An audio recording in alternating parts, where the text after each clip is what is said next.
In tonight's episode of Unsolved Game Mysteries, we're talking about the Sorcerer of Anticosti Island. Was he a friend of the devil? Or the victim of a vicious bear assault? Come check it out. Hello, everybody. My name is Kenton DeYoung, and I'm sitting here with my co-hosts Christina Coetzee. Hello. And Dylan Fairman. Yeah. And this is Unsolved Canadian Mysteries.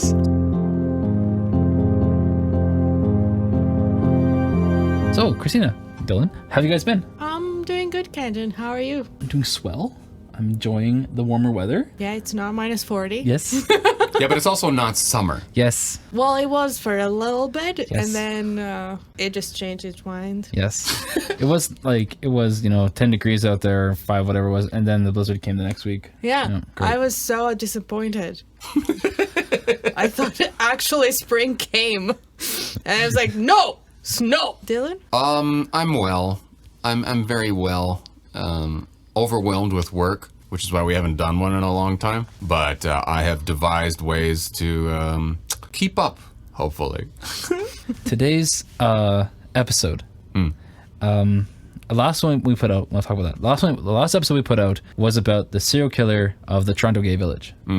It got about 1,000 listens, which isn't bad. It's a little bit low for it, but so if you missed it, go check it out. It's a really cool one. It has a cool little twist to it. The mystery isn't so much as like who done it, but more like why. Right. Yeah, so it's a really cool one, so go check it out. But tonight's episode, our story is about Louis-Olivier Gamache. And I'm just going to call him Gamache for the whole story. Although it's probably mispronounced because it's French. So maybe it's Gamache or something like that. But we're going to go with Gamache. I think it sounds cool. Does sound cool. So Gamache was born in 1784 in LeLay, Quebec. That's LeLay, not LeLay, Quebec. He was born in LeLay, Quebec. So 1784 predates Canada by about 100 years. But we're going to go with it because it's a really cool story. And apparently it becomes a cool legend. So we're keeping it. When he was 11 years old, 11. Wow. When he was 11 years old, he joined the British military, British Navy, and he went all around the world, seeing different sights, different sounds. Because back then the British military was like India, Australia, the whole planet, right? So lots of places to go and see. When he returned back to LeLay, Quebec, about 8 years later, he found out that both of his parents had died, and he was an orphan. That's sad. Gamache would then make a new house, a new home in Rimouski, Quebec, where he opened up a shop. He had the shop going for a couple of years, but then one day the shop would burn down. This will come back up later. It's the beginning of several tragedies to follow this man. He would then go off and get married. And in 1810, him and his wife would move out to Anticosti Island, where they have several children. Now, Anticosti Island is this island that is pretty much empty of people. At the time, it was heavily wooded. But since this story has taken place, Anticosti Island has now become a little more... Less wooded. But it's also it was an ecological experiment done on the island with deer, and the island is now full of deer. It was supposed to be like, it was bought by like a billionaire who wanted to make it into like a hunter's paradise. So he imported all these wild like deer and elk and moose and to live on this island, and didn't end up working out. But now it's a not abandoned, but mostly abandoned island full of deer Who crave the flesh of humans. They might. That would be terrifying. That would be. Bloodthirsty deer. I like it though. Oh my God. I like it though. That would make a good story for us. Yeah. That's what you're talking about today, right, Kenton? The bloodthirsty deer of Anticosti Island? No, not quite. Oh. But close. Okay. Close. So him and his family lived on the west end of the island. He supported the family mostly through hunting and fishing, through fur trading, and he set up like a small supply shop on the coast of the island because there was a lot of shipwrecks that happened kind of around the island. So it was either to help people after the shipwrecks or to get them going again or that kind of thing. So he mostly lived alone, self-sufficient man with his family, and helped anyone who came by and needed it. He sounds like a very nice person, which kind of worries me. Gamache's wife and daughter, Christina, would die of smallpox. Sorry. It's okay. It happens. He then got married in 1837. He would go away from home in 1845 to do some hunting and fishing, and when he returned, his second wife would also be dead. Interesting how both wives are dead. When he got home, his daughter said that she had been dead for a week now, and that this young daughter had to take care of the house while her mother laid in the bed and waited. Oh my God, that's horrible. The oldest daughter was only 6 years old, so this was a house full of children waiting for the dad to come back for a week after mom had died. Oh my god, and they're living there. And, I can't even imagine. That's horrible. Gamache supposedly had 9 or 10 children, I think between the 2 wives he had. Only one of them's name lives on in history books. The rest of them, of course, the daughters' names have all kind of vanished over time. There are a lot of stories about Gamache after these events that we're going to talk about, but there was one person who actually knew him and talked about him, wrote about him, and it's a very long name, so I'm going to read it off my notes here. The historian's name was, again, probably butchered, as Abbe Jean-Baptiste Antoine Ferland. He visited the Gamache residence after the death of his second wife in 1852 and noted that the house was filled with weapons, rifles, pistols, guns, all along the walls. Not something you would normally have on a residence where you're all by yourself on an island. I also think at this time he noticed that he was living alone. So whatever happened to his daughters, they're gone now. Oh, good. I'm just telling you, it's the deer. This has only been 7 years since his second wife passed away. At the time, his oldest daughter was 6. So this means now his oldest daughter would be 13. So I'm assuming they went to go live with somebody else. But because he didn't have any parents, because they also died, maybe they went to go live with the second wife's family. I don't know what happened to them. That's very sad. They said that as time went by, Gamache became more and more territorial over his island and often scared off people or vessels who came close to the island. There's one story of an Innu man, which is an indigenous tribe in the area that came into his island in the wintertime, or in the early winter. Gamache shot him in the leg and then brought him to the house and kept him there throughout the winter until winter was over and he could go back home. Wow, that's like Misery, but slightly different. So he shot him, but then he took care of him? Yes. Interesting. Maybe realized he wasn't like, it was an accident. Like, it wasn't an accident. Right. He shot him, but it wasn't like, he wasn't a threat kind of thing, right? Right. Still pretty bad. You just shoot somebody and you're like, okay, I'll take care of you now. Sorry, buddy. Yeah, I wonder what the mindset is though when you're like, I'm supposed to be on this island alone. Right. And then someone shows up. Yeah, but at the same time, just think of the other person just went there for, I don't know, hunting or something. And Exploration. yeah. Anyway. Kenton would have been a good explorer. No, I would have got lost, man. But you would have explored. I would have explored and probably would have died. Like the time I was in Arches National Park and I started my hike up to get to the famous arch. Yeah. And maybe like 20, 30 minutes into the hike, the sun was going down and everyone was coming off from the hike and I was going in and this one guy was like, you're going up now? I'm like, yeah, it's going to be good. He's like, it's going to get dark. Do you have a light? I said, no, I don't have a light. And he's like, okay, well, good luck.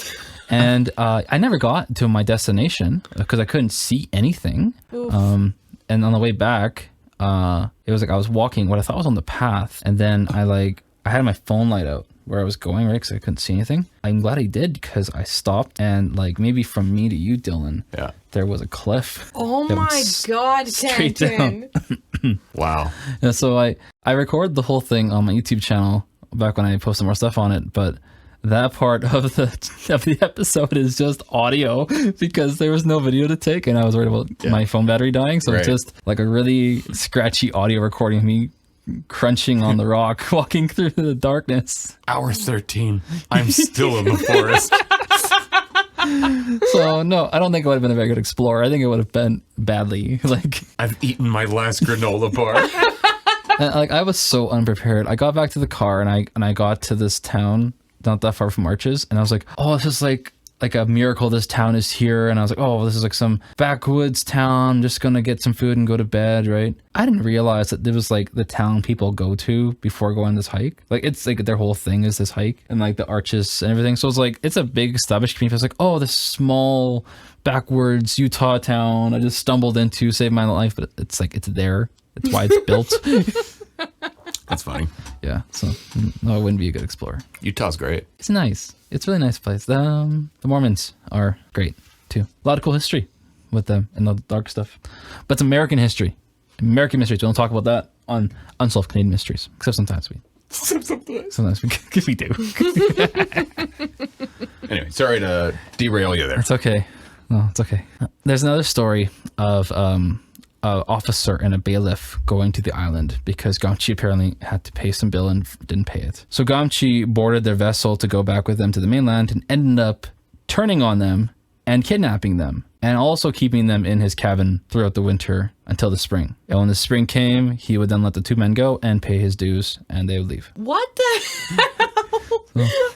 Oh my god, this guy has like major issues. Like he misses his family, so he's like, I'm gonna kidnap these people. They will be my family. Yeah, they will be my family until spring comes, and then I'm gonna let them go. There's other stories. As time went by, Gamache said became more territorial, and when certain vessels would go past his island, he would get out his boat, his ship, and chase them down. The stories go that he would attack the other vessel and then board the vessel and attack the crew, killing the crew. Now, the stories go, it says he and his crew would go onto the vessel and attack. But as we know, he lives alone on this island. No one's there. I did some digging about this other crew that he had. And this crew, they claim to be invisible men.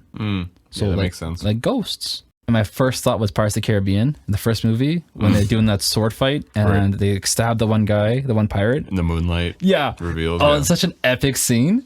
Gamache has a ghost ship full of ghost pirates that he uses to go across, protect his island. Oh, good. Another account, Gamache was being chased up the St. Lawrence River, and they were chasing his boat, his ship, he was going, and then all of a sudden his ship explodes into a ball of fire, but not like an explosion, like a barrel exploding, but like a supernatural kind of explosion. Like in the form of like a demon's face? No, just a ball of fire. Okay. Yeah. A supernatural ball. Yeah.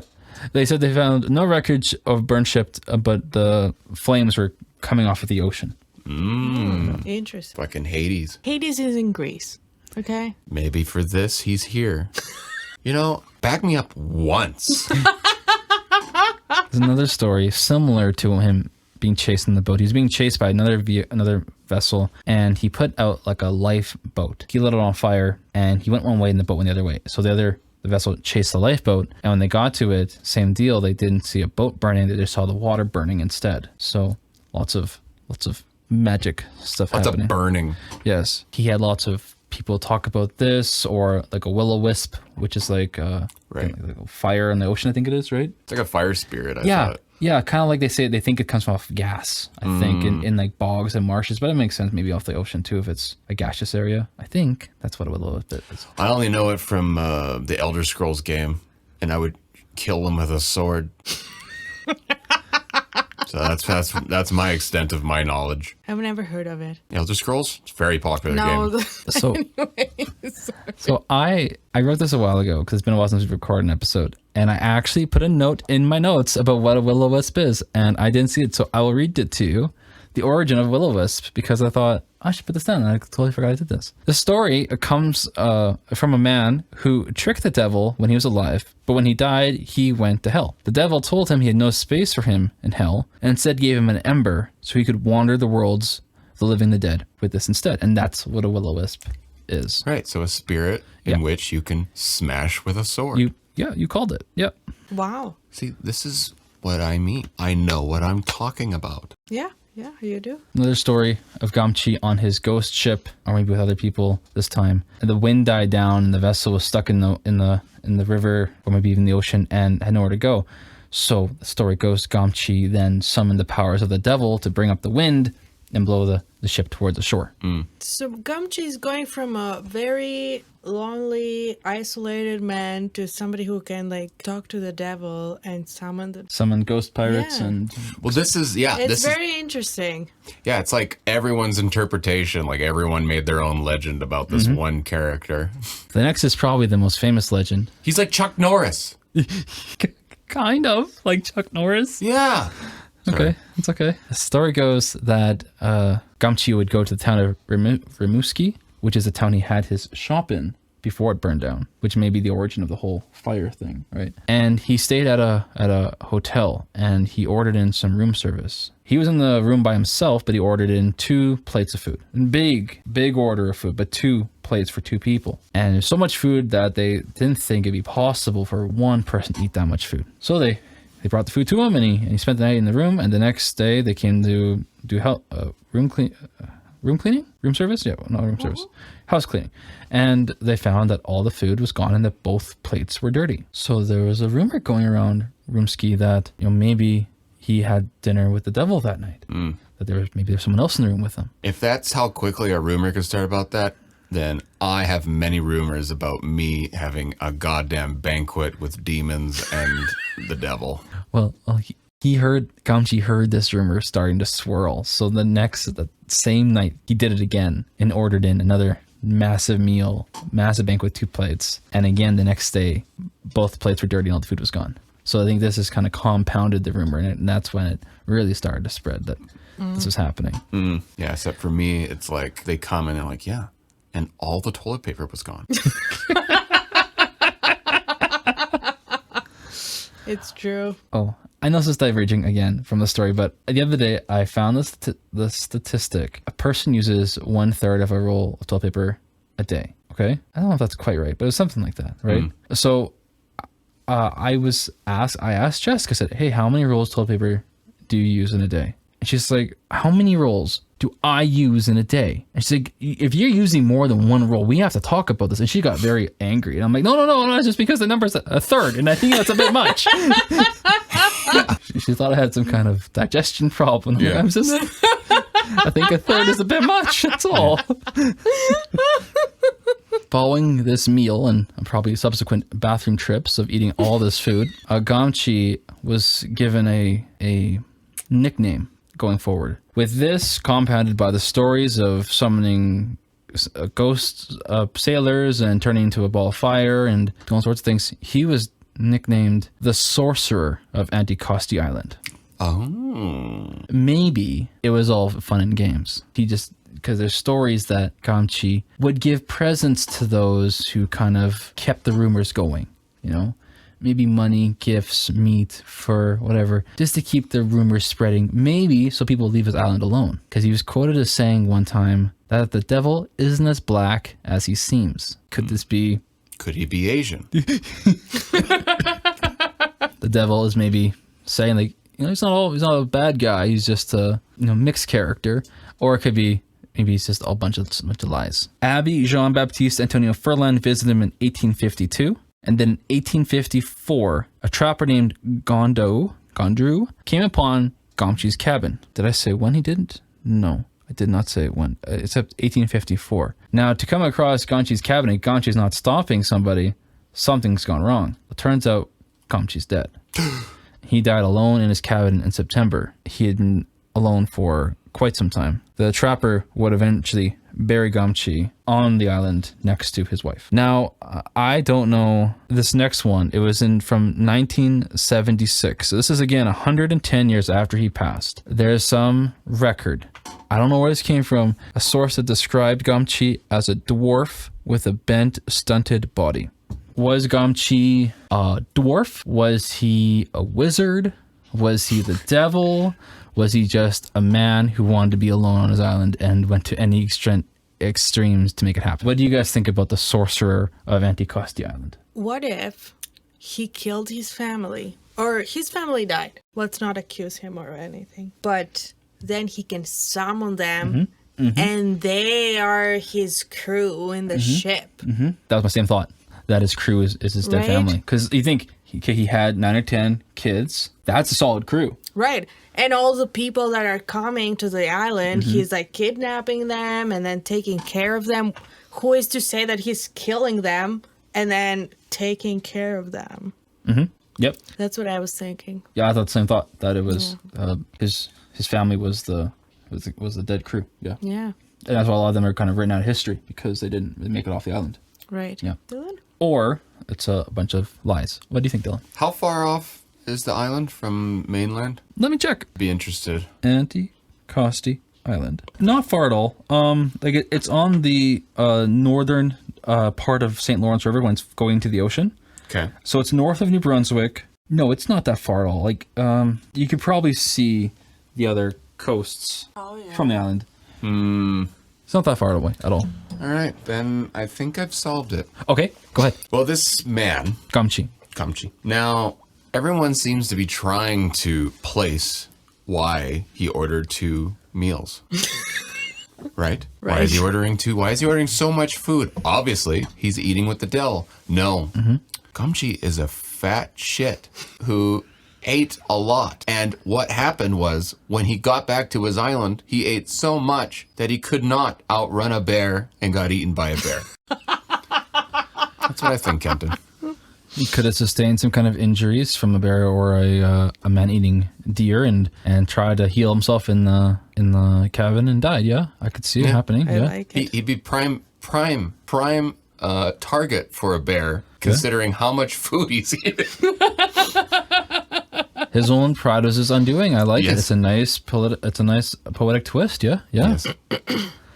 That's what I think happened. Okay. Was the devil there? Maybe. But there was bears. But there was bears. So do we know who wrote the legends? Like, what if he's writing the legends? Because then that kind of changes things. Because if he's keeping a journal, we're talking about a sick man. Where he's like making up all this, like, you know, his family died and he's sad. So he's like making it all up. It's all in his head. Well, he had those two visitors, the one with the long name who visited him, who spent some time with him and noticed all the guns on the walls. And the other ones was the bailiff and the officer who spent the winter with him. And then the Innu men who spent another winter with him. So there are people who saw him, and maybe he passed on some of the stories to them, right? But maybe some others just kind of spread over time. Because obviously he had some encounters with other vessels because he was known for chasing them down or causing problems with them. So I mean, but he also could have spread some himself, you know, just to make it more fun. No, it's a very interesting story. I like the name. The Sorcerer of Anticosti Island just sounds so epic. It does. And you could take it as like, you know, we're thinking of it as like a real man who just wants to have fun. But, you know, the stories of old French Canada of a sorcerer who can summon ghosts or who can do fireballs or dine with the devil, or I don't think I ever mentioned it, but I think the origin is that when his shop burned down, he was in the shop and the devil saved him and he sold his soul to the devil to do this kind of stuff on the island, but with probably like a curse or that kind of thing, right? Right. Yeah. That's why I don't know why that wasn't in my notes because I'm sure I read that. So I was like, oh, that's why you mentioned that this is an important part of the story, and it never did come back into the story. This podcast's bullshit. First the Bieber thing, now this. I think this will be less controversial than the Bieber Gate that I said. Bieber Gate. We all remember Bieber Gate. Bieber. So what do you guys think of the story? It's good. I really liked it. It's like very, very poetic. Not like the bear too, for sure. But also like, you know, he's left alone.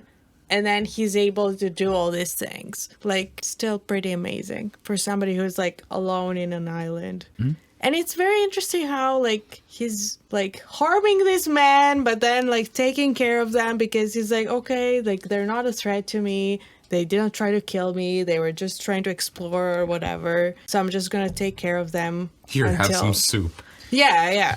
After I wounded you, but whatever. Still, like, kind of shows that he is kind of, like, human. It's not like he's being just mean. He's just trying to protect where he lives. Like, what he did with the Innu man is nice. Like, kind of. I guess he shot him and took care of him. But then the bailiff and the police officer to kidnap them over the winter, too. I'm sure they were worried, you know, scared. What's going to happen? We're on the island by ourselves with this guy with all these weapons. Right. He just takes care of them for the winter. It does seem like a guy who just, one, wants to send a message to leave him alone, and two, also doesn't want to be alone. Yeah. Yeah. Like, you're mine now for the winter. Let's have... Yeah. I don't want to be alone. Let's play some board games or something. Maybe he was afraid of being alone in the winter. Yeah. Yeah, maybe. No more Monopoly! Look, man, spring's going to be a while. Awesome. Well, thank you, Kenton, for that wonderful story. I hope you guys liked it. It was kind of a fun one. I a really little liked creepy, a it. little spooky. I think we could have made that really like spooky with like the ghosts and stuff. I thought it's a legend. It's fun legend. Yeah, no. So thank you. And it's different. Yeah. Thank you. Do you ever expect us to be like, wow, Kenton, that story was shit? You know what I mean? Like, we're always like, oh, yeah, that was a good one. That was good. But you ever expect us to be like, wow. There's been times I thought, yeah, they're not gonna like this one. They were like, wow, you made us book off of the evening just for that. Yeah, there's been a couple. So I don't think I None would that ever I've say noticed. that. Okay, good, because I've noticed some.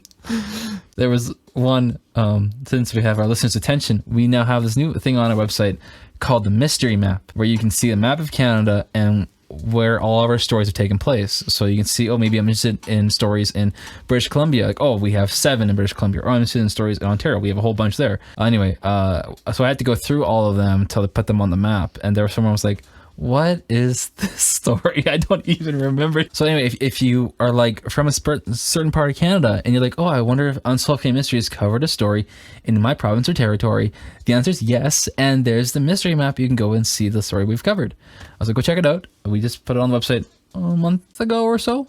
So let us know your thoughts, because I spent a lot of time doing that map. Nice. Thank you, everyone, for listening to another episode of Unsolved Canadian Mysteries. Hope you enjoyed learning about the Sorcerer of Anticosti Island. As always, my name is Kenton DeYoung, and I'm sitting here with my co-host, Christina Kutzi and Dylan Furman. And this is Unsolved Canadian Mysteries.